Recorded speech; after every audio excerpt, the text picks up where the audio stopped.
Hello guys, welcome to my channel Raviraj MSV. मैं रवि आप सभी का अपने चैनल में स्वागत करता हूं। आज 11 अक्टूबर हो गए, तो आज का करेंट अफेयर डिस्कस करते हैं। उससे पहले आज का मोटिवेशन थॉट्स देख लेते हैं गाइस। आज का मोटिवेशन है, जो पानी से नहाएगा वो लिबास बदलेगा और जो पसीने से नहाएगा वो इतिहास बदलेगा। गाइस सिंपल है, जैसे कोई पानी से नहा रहा है तो बस लिबास ही बदलेगा, कपड़ा ही बदलेगा, लेकिन जो पसीना से नहाएगा वो एक दिन ना एक दिन इतिहास बदलेगा। जितना आप कोई भी काम में या फिर एग्ज़ाम से रिलेटेड कोई भी आप पढ़ाई कर रहे हो, उसमें आप पसीना बहा रहे हो, तो आप एक ना एक दिन आगे चल के ज़रूर सक्सेस करोगे अपने लाइफ में। इसी मोटिवेशन के साथ आज का करेंट अफेयर स्टार्ट करते हैं, लेकिन उससे पहले आज का डे देख लेते हैं, कौन सा डे आज सेलिब्रेट किया जाता है। ओके गाइस, गाइस जैसे कि पता है क्या, आज 11 अक्टूबर हो गए, तो international day of girl child as a celebrate करते हैं, ओके, वर्ल्ड लेवल पे। और एक्चुअली 10 अक्टूबर को इसलिए मैंने लिया क्योंकि मैंने ये डे डिस्कस नहीं किया था कल, इसलिए world mental health day as a 10 अक्टूबर को सेलिब्रेट करते हैं। और एक और डे जो हम लोग नेशनल लेवल पे सेलिब्रेट करते हैं वो है national post day, okay, post office से रिलेटेड है। We move to next slide. Guys जैसे कि पता है कि मैं एक डेली स्टेट को कवर करता हूँ, तो ये तो पहले स्टेट था गाइस, लेकिन अब यूनियन टेरिटरी हो गया है। जम्मू कश्मीर को मैंने लिया है। आइए इससे रिलेटेड कुछ फैक्ट्स जानते हैं। इसका जो एरिया है वो टोटल 42,241 किलोमीटर स्क्वायर है, ओके। यूनियन टेरिटरी 2019 को 31 अक्टूबर से एज ए यूटी बना है, उसके पहले ये स्टेट था गाइस, ओके, ध्यान दीजिएगा। और इसका कैपिटल का बात करते हैं गाइस, तो कैपिटल देखिए मई टू अक्टूबर तक ये कैपिटल श्रीनगर रहता है, ओके। और आफ्टर नवंबर टू अप्रैल ये कैपिटल जम्मू हो जाता है, ओके। डिस्ट्रिक्ट का बात करते हैं तो 20 डिस्ट्रिक्ट हो गए, ओके। लैंग्वेज का बात करते हैं तो कश्मीरी हो गया, डोगरी हो गया, उर्दू हो गया, हिंदी हो गया, इंग्लिश हो गया। ये 5 language as a Jammu Kashmir में बोला जाता है, ओके। जम्मू कश्मीर का अगर रीऑर्गेनाइजेशन एक्ट जो आया था, दैट मीन्स ये जो यूटी बना था वो 2019 में आया था एक्ट, जैसा कि मैंने यहाँ मेंशन कर रखा है पहले ही, ओके। अगर इंडिया के पर्पज़ पे बात करते हैं गाइस, कि जैसे कि पाकिस्तान ऑक्युपाइड कश्मीर, हमारा जो नॉर्थ साइड वाला, ऊपर साइड वाला जो पोर्शन होता है वो पीओके एज ए मीन कुछ एरिया जो पाकिस्तान कैप्चर किया हुआ है उसको पीओके बोलते हैं। उसको पाकिस्तान हेल्ड कश्मीर भी बोलते हैं गाइस, जैसे पीएचके, ठीक है। उसी तरह गवर्नमेंट, ये तो गवर्नमेंट हमारे इंडिया तरफ का एज ए पीओके बोलते हैं और पाकिस्तान हिल्ड कश्मीर बोलते हैं, ठीक है। उसी जो पाकिस्तान साइड के जो गवर्नमेंट होते हैं उधर के वो लोग जो एरिया जो कैप्चर किए हुए हैं हमारे वाले एरिया को, उसको क्या बोला जाता है, उन लोग बोलते हैं Indian illegal occupied Jammu and Kashmir, that is IIOJK, okay. वो लोग ऐसे हम लोग पीओके बोलते हैं क्योंकि हमारा कैप्चर एरिया किए हुए हैं पाकिस्तान लोग, some part of Jammu Kashmir का, ओके। तो उन लोग ऐसे, हम लोग इंडियन साइड तो पीओके बोलते हैं, उन लोग एज ए पाकिस्तान साइड उन लोग क्या बोला जाता है, that is IIOJK, that means Indian illegally occupied Jammu and Kashmir. और उसको एक और नाम से बोला जाता है जो कि है इंडियन ऑक्युपाइड कश्मीर, ठीक है। उसको एक और नाम से वो लोग बोलते हैं Indian held Kashmir, okay. Not much important, लेकिन फिर भी एक बेसिक नॉलेज के लिए याद रखिएगा, ओके। गाइस जो जम्मू कश्मीर था पहले बाइफर्केशन जो 2019 में हुआ, उसके पहले आर्टिकल 370 के तहत उसको एक स्पेशल स्टेटस दिया गया था, ओके, याद रखिएगा। अगर वहाँ गवर्नमेंट ऑफ जम्मू कश्मीर का अगर हम बात करते हैं तो लेफ्टिनेंट गवर्नर कौन है, मनोज सिन्हा जी हैं, ओके। अगर पार्लियामेंट बात करते हैं, इंडिया एज ए सेंटर पर बात करते हैं, जम्मू कश्मीर का क्या योगदान है, लोकसभा से 5 सीट शेयर करता है, ओके, याद रखिएगा। लोकसभा में 5 seat as a Jammu Kashmir share करता है। अगर हाई कोर्ट का बात करते हैं तो हाई कोर्ट जम्मू कश्मीर और लद्दाख हो गया, जम्मू कश्मीर का high court, okay. Next slide का बात करते हैं तो यहाँ देखिए first question, 3 indigenous products yak churpi, Khatmi rice and Tangsa textile जो कि रिसेंटली जीआई टैग दिया गया है, किस स्टेट से? बताइए गाइस, कौन से स्टेट से इसको जीआई टैग दिया गया है? आपके ऑप्शंस हैं आंध्र प्रदेश, बी ऑप्शन है MP, सी ऑप्शन है केरला, डी ऑप्शन है अरुणाचल प्रदेश, और आपका करेक्ट ऑप्शन हो जाएगा option D, Arunachal Pradesh, okay. आइए इससे रिलेटेड कुछ फैक्ट्स जानते हैं। गाइस जैसा कि पता है कि अरुणाचल प्रदेश में 3 प्रोडक्ट को एज ए जीआई टैग किया गया है, ओके, रजिस्टर्ड किया गया है। कौन कौन है? याक चुरपी है, खामती राइस है और तांगसा टेक्सटाइल है। ठीक है। और ये जीआई टैग जो टैग किया जाता है गाइस वो 10 ईयर्स के लिए होता है, ओके। फिर 10 ईयर्स के बाद आपको रिन्यू करवाना पड़ेगा। और रजिस्टर किया जाता है कहाँ, चेन्नई में किया जाता है। अगर आपको कोई भी प्रोडक्ट है, सपोज दैट आपके पास कोई डिश है, कोई स्वीट्स हैं, आप उसे एज ए रजिस्टर करना चाहते हैं जीआई टैग, तो आप चेन्नई में जाकर, वहाँ हेड क्वार्टर है जीआई टैग का, वहाँ रजिस्टर करवा सकते हैं, okay. India as a member है WTO का, ठीक है ना, वर्ल्ड ट्रेड ऑर्गेनाइजेशन का। सो गाइस ये जो जीआई टैग इंडिया में लाया गया था उसके लिए एक इनैक्टमेंट किया गया था, geographical indication of the goods registration and the protection act 1999 में। 1999 में ये जीआई टैग को लाने के लिए एज ए इनैक्टमेंट किया गया था, ओके। फोर्स में कब आता है, 2003 को एज ए फोर्स में आता है, ओके। फर्स्ट जीआई टैग दिया गया दार्जिलिंग टी को, ओके। और ये दार्जिलिंग टी को कब दिया गया था, 2004 में, याद रखिएगा 2004-2005 के बीच में इसको जीआई टैग रजिस्टर्ड किया जाता है। और दार्जिलिंग टी किस स्टेट से है आप कमेंट बॉक्स में लिख के बता सकते हैं।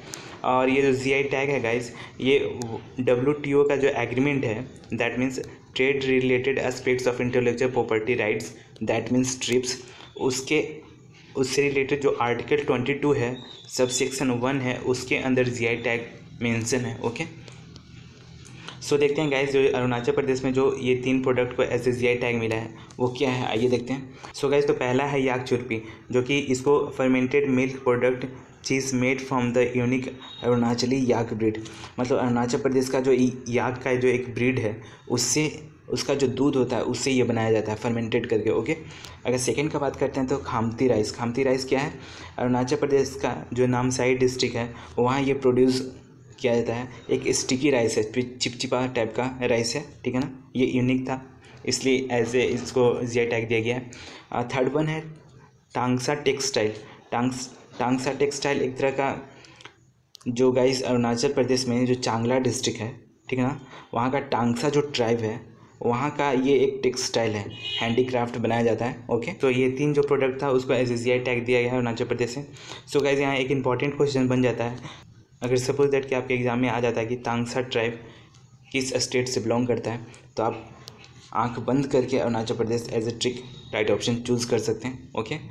सो गाइज ये 3 प्रोडक्ट के बारे में तो जान चुके कि हम लोग यहाँ देख लिए 3 प्रोडक्ट के बारे में। ये एक मिल्क से बना हुआ होता है, ये एक स्टिकी राइस है, और ये एक तांगसा ट्राइब से रिलेटेड टेक्सटाइल हैंडीक्राफ्ट है, ठीक है ना। और ये दिखता कैसा है आइए देखते हैं। सो गाइस जैसा कि आपको पता है याक चुरपी, देखिए ये याक चुरपी हो गया, ये खामती राइस हो गया, ये तांगसा टेक्सटाइल हो गया, okay. To next slide. So guys GI tag आया है, ठीक है, न्यूज़ में है, तो कुछ रिसेंटली जीआई टैग दिया गया अलग अलग स्टेट में। सो आइए कुछ जान लेते हैं। कश्मीर सैफरन जो कि एग्रीकल्चर पर्पज से, जो कि Jammu Kashmir as a GI tag दिया गया है। ईदो मिसमी एक टेक्सटाइल है जो कि हैंडीक्राफ्ट से रिलेटेड है, वो अरुणाचल प्रदेश में जीआई टैग दिया गया है, ठीक है ना। सोराई खोवर जो एक पेंटिंग हैंडीक्राफ्ट है जो कि झारखंड से एज ए रजिस्टर्ड किया गया है जीआई टैग, ओके ना। जोडीमा राइस एक बेवरेज है, ठीक ना, वो आसाम से जीआई टैग उसको दिया गया है। मिथिला मखाना जो कि एग्रीकल्चर पर्पज से बिलोंग करता है, जो कि बिहार से जीआई टैग दिया गया है इसको। अरुम बाबुर वुड कार्विंग जो कि एक हैंडीक्राफ्ट है, जो कि तमिलनाडु से जीआई टैग रजिस्टर्ड है, ठीक है ना। कलाकुरुचि वुड कार्विंग जो कि एक हैंडीक्राफ्ट है, ये भी तमिलनाडु से, ठीक है ना। गमोशा दैट मीन्स गमछा, आई थिंक बहुत लोग गमछा समझते होंगे। गमोशा जो कि एक आसाम का हैंडीक्राफ्ट है, इसको आसाम से एज ए जीआई टैग दिया गया। So I think GI tag से रिलेटेड इन्फॉर्मेशन आपको पता चल गया होगा। So we move to next question. So guys देखिए नेक्स्ट क्वेश्चन है, which bank propose the introduction of card on file tokenisation. आपके ऑप्शंस हैं, option A RBI, option B SBI, HDFC C option, and option D is bank of India. And इसका correct option हो जाएगा option A. RBI ने हाल ही में tokenization system को launch किया है। सो आइए कुछ इन्फॉर्मेशन जान लेते हैं टोकनाइजेशन सिस्टम से रिलेटेड। इसका जो मेन एम है देखिए लिखा हुआ है, this move aims to enhance data security को इन्हांस करने के लिए लाया है, ठीक है ना। ये प्रोवाइड करवाता है कस्टमर को more control over managing there card token को मैनेज करना, कंट्रोल करना बहुत ही ईजी है। देखिए हिंदी में क्या लिखा है, इस कदम का उद्देश्य डेटा सुरक्षा बढ़ाना है और ग्राहकों को एज ए सुरक्षित प्रदान करना है, ठीक ना। मेन एम है कि डेटा सिक्योरिटी, जैसे सपोज दैट एक एग्जांपल दे रहा हूँ कि आप कहीं मार्केटिंग शॉपिंग करने जाते हैं, तो आप स्वाइप करने के लिए कार्ड देते हैं, कार्ड में 16 डिजिट होता है, वही बोला जा रहा है आरबीआई के द्वारा, वो बोला गया है कि जो 16 डिजिट है उसको रिप्लेस करके कुछ एक टोकन एज ए नंबर रहेगा, उससे आप डायरेक्ट पेमेंट कर सकते हैं, ठीक है ना। तो उसी पर्पज़ से रिलेटेड ये लाया गया है। तो गाइस देखिए यहाँ इंग्लिश में लिखा हुआ है टोकनाइजेशन रिप्लेस करेगा कार्ड्स का जो 16 डिजिट नंबर होता है एक यूनिक टोकन से। टोकन आपको पता ही होगा कि कुछ डिजिट और कुछ वर्ड से रिलेटेड मिक्सअप रहता है, ओके। और क्या लिखा हुआ है, this tokens hide the card actual details.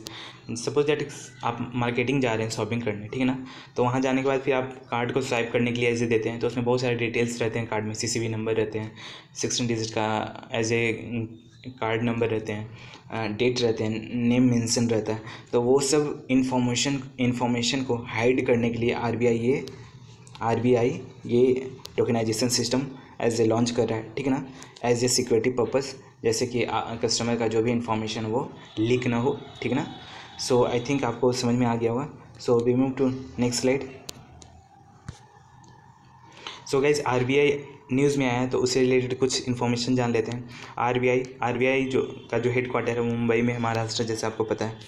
Governor Shaktikanta Das ji हैं, ठीक है ना। आरबीआई को लाया गया था आरबीआई एक्ट आया था 1934 में, ठीक है ना। आरबीआई को एज ए नेशनलाइज किया गया था 1 जनवरी 1949 को, ठीक है। और गाइज आरबीआई में जो नोट्स प्रिंट्स होते हैं और मिंट्स होते हैं, जो करेंसी हैं, वो कहाँ कहाँ होता है, नासिक में होता है, देवास में होता है, मैसूर में होता है और सालबोनी में होता है। ये सालबोनी कहाँ है गाइज, कौन सा स्टेट में पड़ता है, कमेंट बॉक्स में लिख के बताइए तो ज़रा। ये 4 जगह में नोट प्रिंट्स किए जाते हैं, ठीक है ना, और मिंट्स भी किए जाते हैं जो कॉइन्स होते हैं। सो अगर बात करते हैं NPC, that means monetary policy committee, इसमें कितने मेंबर होते हैं। एनपीसी क्या है गाइस, एनपीसी एक तरह का मॉनेटरी पॉलिसी कमेटी है, एक तरह का जो भी इन्फ्लेशन होता है उसको कंट्रोल करने के लिए एनपीसी लाया गया था। ये कब लाया गया था, 2016 में लाया गया था, ठीक है ना, याद रखिएगा। और एनपीसी में कितने एज ए मेंबर होते हैं कमेंट बॉक्स में लिख के बताइएगा, ठीक है ना। और इस बार का रेपो रेट का अगर बात करते हैं तो 6.50% है, ठीक है ना। RRP that means reverse repo rate 3.35 है। Cash reserve ratio that is CCR 4.5 है, ओके। सो गाइज ये जो 3 फैक्ट्स हैं, that means R that is repo rate, RR that is reverse repo rate, cash reserve ratio, मैंने previous video में इसको पूरी तरह से डिटेल्स में मेंशन किया था, तो आप जाकर उस वीडियो को आप चेकआउट कर सकते हैं। So we move to next question. So next question क्या है, which state CM announce a ban on the cultivation of the Pusa 44 paddy variety for the next year. मतलब अगले साल से पूसा 44 जो पैडी का वैरायटी है उसको एज ए बैन किया जाएगा। किस स्टेट के सीएम अनाउंस किए हैं, आपके ऑप्शन है Punjab, option A, option B Delhi, option C Kerala and option D is UP. And इसका करेक्ट ऑप्शन हो जाएगा option A, that is Punjab. So आइए कुछ रिलेटेड इन्फॉर्मेशन जानते हैं। सो गाइस जैसा कि पता है पूसा 44 पैडी एक वैरायटी है, ठीक है, इसको अनाउंस किया है बैन करने के लिए पंजाब से, ठीक है ना। पूसा 44 को डेवलप किया गया था 1993 में, ठीक है ना। और ये कवरिंग करता था 70 to 80% स्टेट का paddy cultivation area due to its high yield. इसका हाई यील्डिंग रहता था और ये कवर करता था 70 से 80% जो स्टेट का जो पैडी कल्टीवेशन एरिया था उसको कवर करता था, ठीक है ना। सो गाइस कुछ रीज़न था इस पूसा 44 को बैन करने के पीछे। वो रीज़न क्या है, लॉन्गर मैच्योरिटी पीरियड था, मतलब लंबे समय तक ये मैच्योर होता था, एज ए ग्रो होता था, ठीक है ना। इसके लिए 160 डे रिक्वायर्ड चाहिए था मैच्योर होने के लिए, ग्रो होने के लिए, ठीक है ना। और एज ए अगर बात करते हैं जो पूसा 44 पैडी वैरायटी है, इस वैरायटी का और एज ए नॉर्मल जो पैडी वैरायटी होता है, राइस का जो वैरायटी होता है, उसके कंपेयर में जो ये पूसा 44 है गाइस, उसको 30 से 35 दिन एक्स्ट्रा लगते थे एज ए ग्रो होने में इस वैरायटी पैडी वैरायटी को, ठीक है ना। पूसा 44 जो पैडी वैरायटी है ये एज ए ग्रो किया जाता था पंजाब में, तो एक सेवियर प्रॉब्लम होता था जो कि ग्राउंड वाटर डिप्लेशन से रिलेटेड है। मतलब पानी का वहाँ एज ए प्रॉब्लम फेस देखा जाता था, ठीक है ना।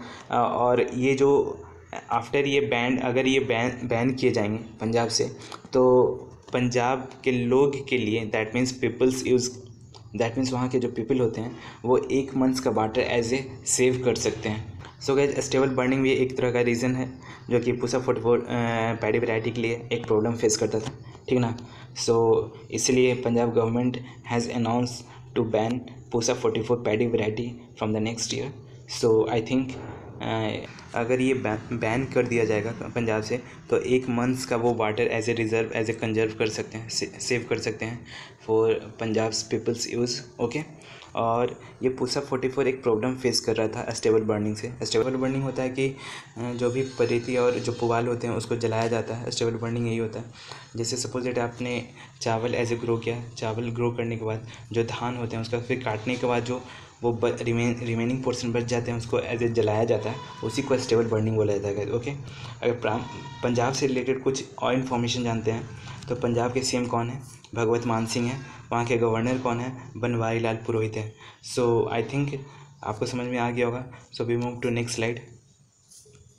सो गाइज नेक्स्ट क्वेश्चन है, recently IMF world bank held meeting in 2023 in which city of the current Morocco. Morocco की कौन सी सिटी में 2023 का वर्ल्ड बैंक और IMF मीटिंग अटेंड किए हैं? तो आपके ऑप्शंस हैं Casablanca option A, option B है फेज़, ऑप्शन सी है माराकेश एंड ऑप्शन डी है रबात। एंड आपके करेक्ट ऑप्शन हो जाएंगे option C, that is Marrakesh. आइए कुछ इन्फॉर्मेशन जानते हैं। जैसा कि आपको पता है गाइस, ये जो रबात है वो मोरक्को को एज ए कैपिटल सिटी है। ओके। सो आइए इससे रिलेटेड कुछ इन्फॉर्मेशन जानते हैं।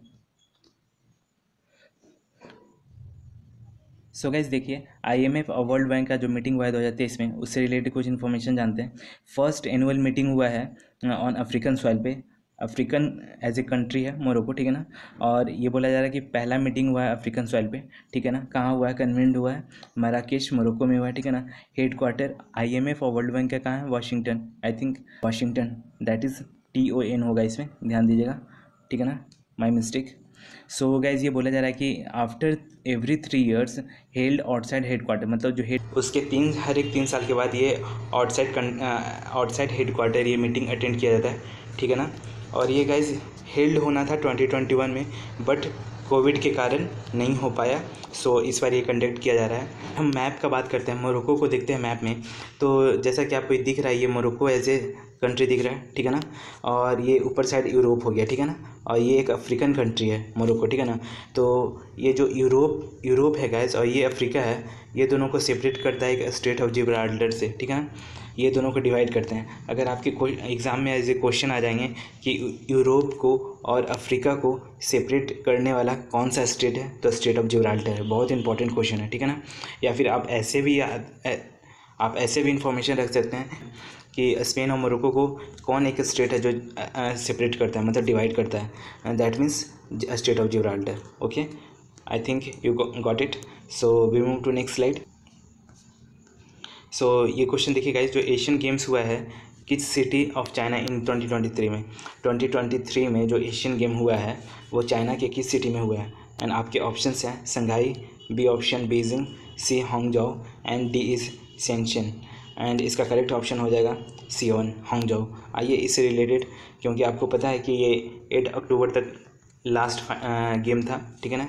ये कंडक्ट हो चुका, पूरी सक्सेसफुली कंडक्ट कर लिया गया है। सो इससे रिलेटेड जितने भी इंफॉर्मेशन है, इंडिया को कितना मेडल मिला, कौन टॉप पे रहा, आइए जानते हैं। सो जैसा कि पता है कि एशियन गेम 2023 हो रहा था, ठीक है ना। ये 19th एडिशन था, याद रखिएगा। ओके गाइस, और ये हेल्ड हुआ है हांगझाओ चाइना में, ठीक है ना। इसका मैस्कॉट क्या है? शेन, कॉन्ग और लियान। बहुत इंपॉर्टेंट है एज ए एग्ज़ाम पर्पज़, ठीक है ना। और इंडिया का जो मेडल मिला है 107 टोटल मेडल मिला है। और ये हिस्ट्री में पहली बार हुआ है गाइस, नोट यहाँ कीजिएगा, हिस्ट्री में पहली बार हुआ है। इसके पहले भी एशियन गेम इंडिया कंडक्ट करवाया है, लेकिन कभी भी ये क्रॉस 3 डिजिट फिगर का नहीं आया हमारे इंडिया में मेडल, ठीक है ना। तो इस बार बहुत ही एज ए हिस्ट्री क्रिएट किया गया है कि 3 फिगर का एज ए मेडल हमारे इंडिया प्राप्त किया है, इंडिया में आया है, जिसमें कि है 28 जो गोल्ड है, गोल्ड में 28 मेडल आए हैं, सिल्वर में 38 आए हैं एंड 41 ब्रॉन्ज मेडल है, ठीक है ना। अगर ये एक तरह का हिस्ट्री क्रिएट हुआ, जैसा कि मैंने बताया था, इंडिया क्रॉस किया है 3 फिगर मार्क्स, दैट मीन्स 107। और इसके पहले जो 1951 में हुआ है, देखिए इंडिया हेल्ड 1951 में, जिसमें 51 मेडल आए थे, और 1982 में 57 मेडल आए थे। याद रखिएगा, बहुत इंपॉर्टेंट क्वेश्चन है। अगर एग्ज़ाम में पूछा जाएगा कि इंडिया जो एशियन गेम पहला, और ये इंडिया का और एशियन गेम ये पहला है गाइस, ध्यान दीजिएगा। ये जो 1951 में हुआ है, जो कि दिल्ली में कराया गया था, ठीक है ना। और ये पहला फर्स्ट गेम है एशियन का, ठीक है ना, जो कि हमारे इंडिया में कंडक्ट कराया गया था न्यू दिल्ली में, ठीक है ना। पहला 1951 में हुआ था, जो 51 मेडल आए थे। फिर सेकेंड बार हुआ था इंडिया में 1982 में, वो भी दिल्ली ही कराया गया था, जो कि 57 उसमें मेडल आए थे। टोटल टैली का बात कर रहा हूँ, ठीक है ना।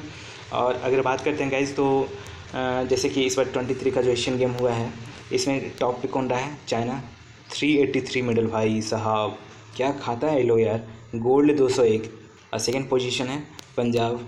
ओके, सो अगर इन्फॉर्मेशन जानते हैं तो 2008 का जो प्रीवियस जो एशियन गेम हुआ था, वो इसमें इंडिया कितना मेडल पाया था? 69 मेडल। सो आई होप आपको समझ में आ गया होगा। सो आज का सेशन यहीं तक रखते हैं गाइज, फिर कल हम आपसे मिलते हैं। कल का करेंट अफेयर देखते हैं।